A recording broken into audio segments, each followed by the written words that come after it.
guys, the Curious Owl here, and today, first of all, I've decided that I actually prefer sitting down for my videos now. A few weeks ago, if you guys may have noticed one of my videos for Gone Girl, the audiobook review, I decided that I needed to sit down because I wasn't feeling well that day, and since then I've kind of realized that I like sitting down better because at least then you guys can see like my TBR and you can see my shelves a little bit more, and then you can see my fancy lights. Like I've got my little oil diffuser back here that changes colors, I have a little pineapple here that changes colors as well, and I've got my TBR jar, and you really can't see these too well, but the light up board and my Deathly Hallows lights. So I may change it around here and there every now and then, but at least you guys know this is kind of my setup I'm going to do from now on. Today's video is focusing on the Netflix book tag. Now I know this video is going up very, very late in the week because things have kind of gotten away from me, but I really wanted to get this tag done because I thought it was so much fun.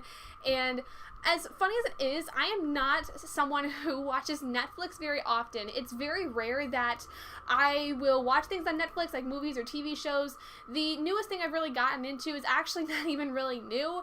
I've recently gotten Robert into watching the NCIS because they have, I think, all of the seasons up to now on NCIS on Netflix, and it was one of my favorite shows when I was growing up, with watching it with my grandparents a lot, and so I got him into it, and so I'm like reliving the first 2 seasons, which broke my heart, but I loved them so much, and so that's like the newest thing I've been really watching. I don't really watch a lot of Netflix. I think if anything I watch more YouTube than Netflix, or just straight up TV. Just not my thing. I just don't really see much of a point in it. The thing is I can't binge watch. That's what I can't do. I can't sit and binge watch a TV show like most people could. I just can't do it. But anyway, with all that said and done, let's get into the actual questions for this tag. This tag was created by A Darker Shade of Whitney, so I will leave her channel link down in the description for this video, and let's get into the questions. The first question is, recently watched, the last book you finished reading. The last book I finished was Beautiful Chaos by Cami Garcia and Margaret Stohl. I did a review for it, and just a couple days ago, it's already been put up on the channel, and I loved it so much. I had first read the book when I was about in high school, I would say maybe sophomore or junior year of high school, so it's been about 5, maybe 6 years almost since then, and I just loved it to pieces. The ending had broken my heart the first time, and when I reread it this time, it broke my heart all over again because it wasn't that I wasn't expecting the ending, it was I knew the ending, but it still physically hurt me to read the ending because it was so sad and things just happened, and I basically fell in love with it all over again. Question 2. Top picks. A book or books that have been recommended to you based on books you have previously read. Before coming on to BookTube specifically, I feel like the things I've been recommended the most have been in the supernatural area, and that's because when I was in high school, that was the main genre of stories that I read, was in the supernatural realm because I really, really loved it. I fell in love with fantasy and supernatural paranormal stories in high school, and so when I was reading things like The Morganville Vampires by Rachel Caine and Beautiful Creatures, I was being told to read the Night World series and the Vampire Diaries series by L.J. Smith, the Thirst series by Christopher Pike, and a multitude of other supernatural books that were really popular at the time, or maybe just a little bit earlier than that time, and it was just something I remember being pushed to do a lot. And since I've gotten onto BookTube, I feel like pretty much every new release that comes out is being heavily recommended to me based on, you know, what I like, and honestly, I'm not really picky anymore as to what I like to read. I like reading contemporaries, and I like reading really dark stuff. I'm really kind of both ends of the spectrum, so honestly, anything to me that's recommended, I'm probably going to read if I'm interested enough in the story. Question number 3, recently added, the last book you bought. So actually just recently in the last reading vlog I just put up, I bought like 9 books at Meijer, and I could not be able to tell you all of them off the top of my head, but just a few of them I can remember right now are Heartless by Marissa Meyer, The Diary of a Haunting by M. Verano, Cradle and All by James Patterson, the fourth book in the Asylum series, Escape from Asylum by Madeline Rue. Question 4, popular on Netflix, books that everyone knows about, 2 you've read and 2 you haven't read or have no interest in reading.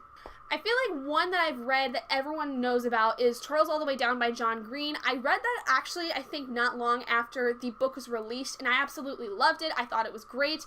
I feel like it really encapsulated OCD in a very effective way, especially since John Green has OCD himself, and I really understood the anxiety portion of it a lot, considering that I have anxiety myself. Also, because it's coming to mind, I think everyone knows The Fifth Wave by Rick Yancey, which is a sci-fi dystopian almost kind of of book, and I wasn't really too thrilled with it. I was thrilled enough by the plot to buy The Infinite Sea by Ricky Yancey, the second book in the series, but it really underwhelmed me, and I just was not what I was entirely expecting. I had higher expectations for it, and it kind of fell flat. Honestly, I'm only going to pick 2 books I haven't read because I feel like I need to give every book a chance. There are some books I'm not as interested in, but not to the point to where I would not consider them in the future. It may just take me a lot longer to get to some of these books because I just they might not be on my top of my TBR list. The 2 books I can think of are actually back here on my TBR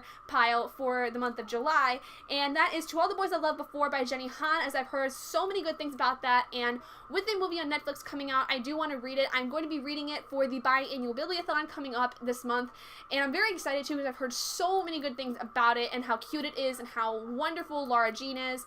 And then the second one is actually another contemporary, and it's Sisterhood of the Traveling Pants by Anne Brashares. That was a book that I had heard so many things about when I was growing up in like late elementary school, early middle school, that everyone loved. Everyone loved the movie that was made with America Ferrera and Blake Lively, and the other 2, I don't even know what the actresses were, but I heard so many good things about it, and so I've been meaning to get into it since I was like 10, and just recently I completed the collection of all 4 books so that I could read them all when I am ready to. Question number 5 is Comedies, a funny book. I don't think I've read a funny book in a long time, like a book that just was entirely funny, like from beginning to end. There wasn't really any like really sad points or anything. I think the closest I've come to is basically having books where there's a lot of good humor in it, and right now I think that's Renegades by Marissa Meyer. I'm currently reading it now for Tome Topple, and there's so many great quips and lines in it that I just can't stop laughing at because everyone's kind of getting at each other about certain things, and they're making fun of each other, and it's really, really good. I just love the dialogue in it.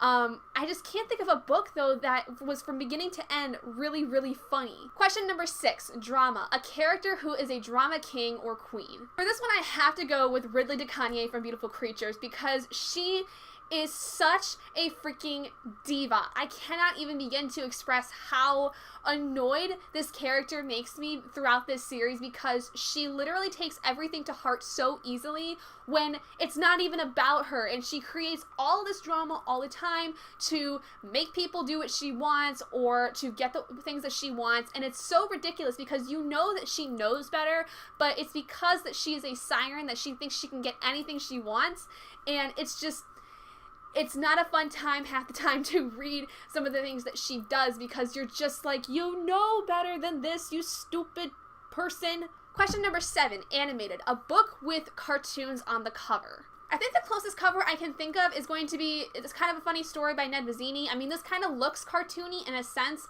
I don't think I have a book that has really any cartoons on it per se, but it's possible there are covers of books out there that have cartoons. I just can't think of any. Question 8, watch it again. A book or series that you want to be able to reread. For this question, I actually have a lot of series that I want to reread in the future, and I have a list of them. Currently, I'm working through a reread series of the Beautiful Creatures series by Cami Garcia and Margaret Stoll, and that's incorporating novellas and spin-off novels and prequel novellas that were written after I had originally read the first 4 main stories of the series, and so I'm kind of working my way through that. I'm coming up on reading the last book, Beautiful Redemption, in July, and then I will be reading the novellas that come after and before the series, and then the 2 spin-off novels. The next series that I do plan on rereading, though, after I finish Beautiful Creatures, which may not be until the end of this year, is going to be The Morganville Vampires by Rachel Kane, which is one of my favorite series of all time. It's one that I loved from beginning to end of the series. I really want to reread it, though, kind of for the same reason that I wanted to reread Beautiful Creatures, is to kind of see whether or not the series lives up to what I remember, because I read the entire series, which was about almost 20 books, I believe, with my grandmother throughout my high school career. Like, my entirety of high school, I was picking up different books of this series and reading them with her and kind of getting, you know, the story with her, and it was really, really fun. But now I kind of want to be able to reread the series and see if it lives up to the thoughts that I had on it when I was like 15, 16, 17 years old. Question number 9, Documentaries, a nonfiction book that you would recommend to everyone. Now, truth be told, I don't read a lot of nonfiction. Nonfiction is one of those things that I am not particularly interested in unless it is something that I am really, really interested in for a particular reason, whether it's a person or a topic or something along those lines. And the book that actually I would recommend, I have 2 books actually I can think of that I would recommend to everyone. The first one is Emma Blackery's biography, Feel Good 101, which basically is a whole book that talks about different lessons that she's learned throughout life and kind of not exactly giving advice, but offering, her own stories about different topics of growing up and kind of coming into your own that she has learned from in order to possibly give some kind of advice, more so really to kind of get people to understand that she's been in the same position as a lot of people have been. And I truly loved it. I listened to the audiobook version of it and I fell in love with it. I feel like Emma's real wit and sarcasm and her personality really showed through this novel, as she is a YouTube personality and she's been like that for years, and it talks a lot about her life as becoming a musician and a YouTuber and kind of the things that kind of came with it and things that she experienced growing up in school. And I just really felt like I got closer to her by reading the book because I understood kind of where she came from and what kind of things led her to become who she is now, and it really just made me love her, I think, so much more because of it. The second book I would recommend is The Borden Murders, Lizzie Borden and the Trial of the Century by Sarah Miller. This book basically is retelling the story of the Lizzie Borden murders, where she was accused of killing both her mother and stepmother, and essentially it goes into kind of the things that happened throughout the case and things of that nature. And it was really, really interesting because the rhyme for the Lizzie Borden murders came up, and it was something I do remember some kids talking about when I was younger, but I never knew what it was from. And so when I did read this was actually one of the first books that I remember reviewing for this channel when I first started, and it just really sucked me in, and you can tell that this was really well researched, and there were a lot of things that were looked into when it came to this case, and Sarah did a really good job of keeping things unbiased by making sure that she didn't include any opinion, but really just sticking to the facts of what the case entailed and how difficult it was for Lizzie Borden to be able to be seen as innocent as opposed to the killer that she more than likely could have been, as a lot of the evidence that was either destroyed or was actually found really was pointing to her, and somehow she got away with it. And it was really, really interesting to read. Question 10, Action and Adventure, an action-filled or packed book. I feel like for this one I'm going to have to say again Renegades, because even though I'm not done with it yet, within the first 200 pages of that book there is so much that is involved with that. There is so much action and adventure, and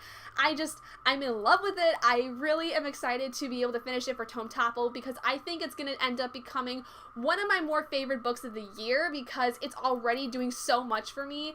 And it's just got so much involved with it. It's got like an X-Men and Marvel's Legends of Tomorrow and Marvel's Agents of S.H.I.E.L.D. kind of involved with it.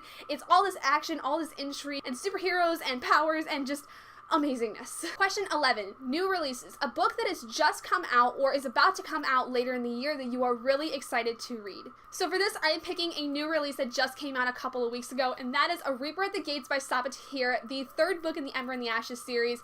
I finished A Torch Against the Night in June, and I absolutely loved it. It tore me down, broke me into pieces, and I know that A Reaper at the Gates is going to do the same exact thing and probably do it tenfold, but I'm so excited for it because this is just one of those series where, again, it's one of my most favorite series of the year, and I can't wait to be able to read the newest book and then wait a year or so for the fourth and final book to come out. Oh my god, that's gonna kill me. And question number 12 is Max, tag some people. So I don't really have many people to tag, so if you guys are feeling like you want to bring this tag back and do it yourselves, please feel free to. I will leave all the questions down in the description for you guys, as well as the link to the original tag creator, A Darker Shade of Whitney, and I just really had fun with this. This is really cool. Anyway, thank you guys so much for joining me in this tag. If you guys did enjoy it, please do give it a big thumbs up, and if you're not already and you'd like to be, hit that button down below and subscribe to become an owlet in our flock. And I will see all of you guys in my next video. Bye, guys!